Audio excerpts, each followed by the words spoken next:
My name is Tarina Doolittle, and I'm an artist. I love that you introduce yourself as just as artist because you are one of the few people that I know who truly like embodies that because you've done so many different things. Like I first knew you as somebody who was like a really fantastic photographer, but then I started seeing all this other stuff you posted, like actual physical art that you're making. And then I find out that you've worked on things like Emily in Paris, and you've worked Yeah. on things like with Daughtry, and now you're going to be going out on tour with Creed, and you've done stuff with Blackbear, which is one of my personal favorite artists too. So you've done all these different things, and the reason that I really am looking forward to this discussion is just because you just get out and do things. So how do you do that? I didn't always used to be like this. It took years to become who I am now, but being able to say, I'm an artist, here are my mediums, has been the biggest strength I think that I've ever found in creating. Because there's no stopping what I'm doing now. Like you as an artist, you have to pull inspiration from not where you are in life. And I've always been someone that pulls it from words. So that's how I get my inspiration. So I was on a plane and I had just picked up Just Kids by Patti Smith. And I was like, oh cool, I love biographies, like love Patti, like love punk, whatever. And I'm reading it and like listening to her just be unapologetically herself for her entire life. And it's like, she was never, oh, I am this, but I also do this and this and this. And that's what I used to be. I mean, I'm a photographer, but I do this and this and this. And so reading that story about her and Robert Mapplethorpe and how they were just them. They did things compulsionary. They existed because of what was inside, not because of what society was like, well, what are you? It never felt like that in that book. And I was like, oh, I think I can do that. Going way back to young Tarina, how did this all start? When did you, yeah, like when you were really like little, was this something that you always wanted to do, was be an Absolutely artist? not. When did you, oh, really? What? So, okay. So how did you get started doing all I wanted this? to be a chemist. Whoa. Yeah. Okay. That's a So complete my 180, huh? yes, but no. I Some of the most beautiful images you'll ever find are microsites. Like seeing something under a microscope. It's pure and true art, and it's such a beautiful thing. But no, I wanted to be a chemist. I wanted to specialize in forensics and like just live in a lab and like find things and discover why they tick the way they do. And I woke up one morning, senior year of high school, and just looked at my mom and was like, I'm going to be a photographer. And she was like, okay, honey, okay. To that point, I was only a visual artist. You know, I was in symphony, I was in choir, I was a dancer. Like, I did all these things. Never once was like, lab art. Yeah. And now I applied to one of the top art schools in the country, uh, purely because the application process was free. And I don't know how I got in. I am sure it was pure academic merit. They had to have seen something that I didn't know, but how many years later? So you went to school for it, and then out of school, once you finished up there, how did it start to turn into like a career, like a creative career for you? So I went to school in Detroit from 2007 to 2011. I started shooting in music in 2008, which I fought very hard. So technically my professional career started in 2009. That's when I started touring. That's when I started getting paid. I started having spreads in magazines and record covers and all that. And it was people in my life that were in bands. They're like, will you please, like, you're the only one we know. And I'm like, this is stupid. Who would want to do this? I don't like this. I don't want music. And then it just kind of worked. And I was like, oh, okay, cool. And then I graduated and I was like, I don't know what I'm going to do. So back to school. And then my friends were like, actually, we have a room in our house. Do you want to move to LA? And I was like, okay. And so 11 years on the first, I'll have been here because I thought that I didn't want to be in music and didn't want to be here. How did you sustain making this work as what you do for a living for all these years? Um, Grit. It I is, mean, right? it's right when I moved to LA, I was here for like 2 weeks and then jumped on a tour. I mean, there wasn't anyone like crazy, crazy in that aspect, but I got home and started working at a rap studio as an archivist for someone named Buck 22. He's Dionne Warwick's son. So we had a lot of fun things coming through that space. I was there for about a month before I started at this agency. And I got to work for Billy Ray Cyrus just because I happened to be on set with Rosalind Sanchez and Flo Rida for a music video that was at the studio, and Billy was there, and Buck was just like, "Hey, come to the session. Like, you have your camera on, you come shoot." And I was like, "Okay, whatever. Like, I'm here." And out walks Billy from the booth, and I was like, I had just moved to LA. I was like, I don't. This isn't normal. My mom loves him. Like, what's happening? And then he looks at me and he's like, "Do you want to come to Vegas with us next weekend?" And I was like, "Okay." So that starts my craziest Wow. story of going to Vegas on a private jet and leaving on a Greyhound bus, getting to work for Billy Ray Cyrus and Bootsy Collins because of Fred Durst.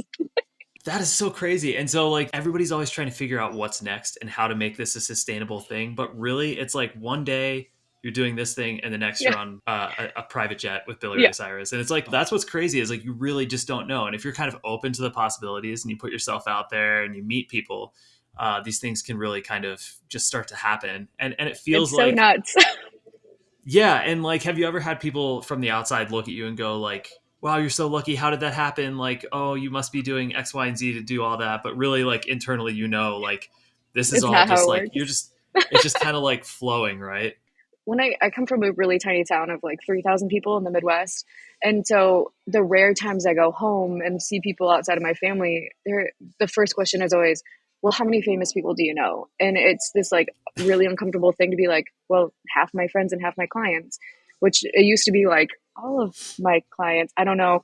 And then it feels this weird. I get a lot of people being like, oh, you're just saying names, like you're bragging. I'm like, well, don't ask me what I'm working on. Don't ask me who I'm working for if you don't want to hear like cool. I worked for Bella Thorne for a while. I worked for like I got to work with Dennis Rodman. I got to I've gotten to work with all these phenomenal people that most people would never have access to, and I'm very much just like, cool, where's my paycheck? Like it is amazing, but at the same time I'm like, I don't care. Which is probably why I've been able to sustain the way I have, because at the end of the day I'm like, cool. I think I think that a lot of the famous people, so to speak, like Yeah. because I've worked with a lot of high profile clients as well, where it's like they want to work with people who get it, number one, and aren't like consumed by that whole fame thing. They want to work with people who are just going to create and they're easy kind of to work with. So do you feel that like when you get in the room with these people, it's almost like second nature. You don't really you're not starstruck. Like you think it's cool, but you find that they're just people, right? Oh, of And that you can course. relate I to don't them. honestly, the coolest conversations I've had with people are the people that no one's ever heard of. Like, it's going to be some artist who's been living in a back house for 50 years. And those are the conversations that are so much fun. It's not like once you get to a certain status, people ask you the same questions all the time. Like, you don't have a life that you can be lived anymore. Like, the moment you go to the grocery store, everyone's taking photos and being like, oh my God, can you imagine that this person just went to the grocery store by themselves? And it's like, you're still human. So I like feel for people who have to live in that spotlight because of stuff like that. But also I'm like, I don't know. I'd rather listen to the little 50-year-old man on the corner talk about all his weird whatevers. So what kind of drives you then and why do you need to create? I hate being like, if I wasn't creating, I wouldn't be breathing, whatever. But it's very much, I have to do this thing and I have to do it until my body tells me that I'm done. I have a show in a couple weeks. I'm still building pieces. I'm still creating the main bodies that have to be a part of this because I can't stop. Or like I'll have an idea and I'm like, this is better. Like I need to do this. And like my first one, it I was building pieces days before the show started because I was like, wait, I have to do this. My whole last show was this concept of a feeling. And so the only way to that I could come up with, not come up with, but the only way that made sense for me was to life cast. And the entire show was based in plaster. So like even things that weren't plaster then got covered in plaster to make it so like you got these very realistic things that weren't actually real things. So it's more of like I don't necessarily base the medium on the concept. It's like how does it have to be? I don't know if Yes, that I makes love sense. that. No, that makes perfect sense. So Okay. that's this. It's so funny because I work from such an intuitive place as well, like that, where somebody will bring me something and they want to see options for Hmm. designs or whatever else. But in my mind, it's hard to do that sometimes because I already know what it needs to be. I Yeah. can see how it's speaking, how it needs to be. There's just like an inherent creative like soul to what it is. Yeah. And it's just finding the way to do that. And it's not always the same thing, Well, you and it's know? so hard to not tell it, like, because I have Chromesthesia, which is a form of synesthesia. So like I can like hear colors. So synesthesia is the overhead, and there's all different levels. So like some people can like see like numbers come out as certain colors, and they're like they can see them. You can see things like or like things are related that aren't supposed to be related. It'd be like if you were like this candy tastes like purple, and it was let's say a green apple candy. You know, like you're not taking the visual to be like this tastes like purple, like that kind of stuff. It's a really fascinating thing because there's no one's ever been able to find a purpose, and like it's just one of those a weird synapse that like misfires in some capacity. But I mean, aren't we all weird synapses? So um, I don't know. It took me a long time to realize that that was what was happening. I had met somebody who had something similar, and she was doing the whole thing on it at the studio I worked for, and just like hearing her talk, and I was like, oh, that's what it's called. That's what it is. Because I didn't know. I just like existed with it. And it was, you hear things and you're like, this sounds blue. And people were like, you're crazy. And I'm like, probably. But then like I would create for them and they're like, oh my gosh, the blue works. And I'm like, it does because it sounds blue. Well, I think that like being able to tap into that part of your brain is really, really interesting because I think we all kind of have this ability to tap into something that, for lack of better words, it's you just know what it needs to be, and you just need to make it in a certain way in a certain medium, and that gives you such a unique perspective. I'll give the client what they want and then I'll do what I need to do. And there have been times where I've actually fought. Like I had a record cover for this band named Mansions, and the cover has since become extremely iconic. And it's been, I mean, that came out in 2017. It's 2025. I still get people sending me that record cover not knowing I took it. Being like, we want something like this, we want something like this. And it's just so funny to be like, I fought. It is not what the label wanted. It's not what the artist wanted. It's not what management wanted. And I fought for that cover. And it's one of the few times where I'm like, I stood up for myself and it worked. It made sense. And people finally listened to me because Matt listened to me. And it was very much like, okay, he trusted me enough that other people were like, okay, we'll see, we'll see. But I mean, there was so much traffic for that because people were like, oh, this is gay propaganda. This is this and this and this. And it's like, it's not. It was just a moment in between moments, and you're reading into it what you want to see, but you're starting a discussion on it. And that discussion could have only happened because I fought. So I most of the time with clients, I don't care enough to fight, which sounds so bad.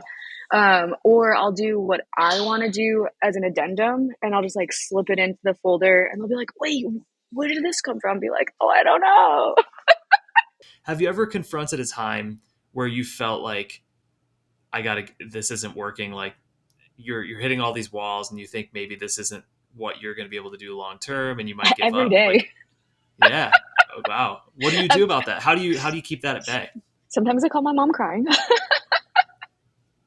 But in real life, it's just like, okay, cool. You feel that way, and you're like, okay, is it today or is this like an actual thing? So you wait, you do something like I'll go into my routine of things that like bring me joy, and then the next day I'm like, okay, am I still feeling this way?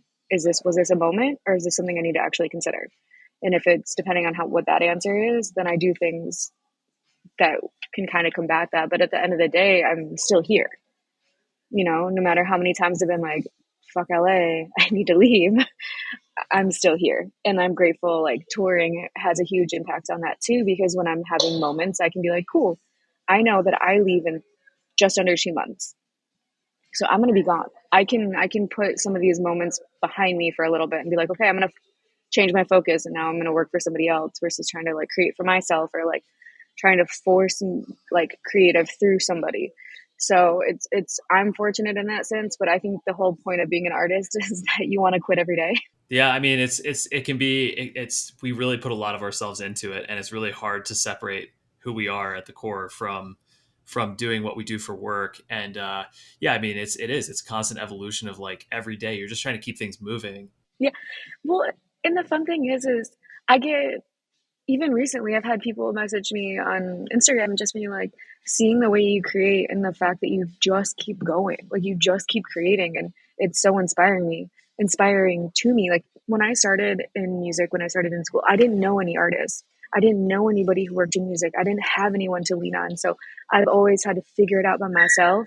So if something like this, if someone can hear even me just be like, read this book, figure this out, like if that means that they're going to create or that unlock something in themselves and it's just one person that's been changed for the better, and like that's all I want in life. And when people, I hate the question when people are like what does it mean when you're successful, like what does that mean, like, and I'm like, success to me is changing one person's life for the better. And by changing it, I mean them finding something in what I have to say, what I've created, what I've experienced, and they're like, oh, I could do this, I could be this, I could do these things. And like the opposite of success isn't failure. The opposite of success is complacency. And that's what you're being. Like when you don't go do something, you're not failing, you're being complacent. Like I don't believe in failure. Like even in things like people are like, oh, this was a failed relationship. I'm like, no, the relationship ran its course. Like your piece isn't a failure because you didn't do it, like execute it successfully and you're right. Enough people didn't see it or whatever. You only have any ounce of failure when you allow yourself to be complacent, when you allow yourself to not do the things that bring you joy or that you need to for your own soul's sake. What would you say to somebody who is in college right now? Like, if you're looking back at who you were when you were in school and you see somebody now doing it, trying to get into being a creative for a career, what's something you would tell either young Tarina or someone young now? Don't listen. Honestly, like the amount of people who are like, you're never going to make it. You don't fit this and this. You won't make it. Like, cool, I'm going to give you an A on this, but like, you won't make this. Like, you won't make it. So it's very much like I was grateful I didn't listen, but also like you can't teach creative. You can teach skills, you can teach technique, but you can't teach someone to exist in their creative. So like I'm grateful I went to school and like this is what my life has been and I wouldn't be here without it. But like to be an artist, you don't need that.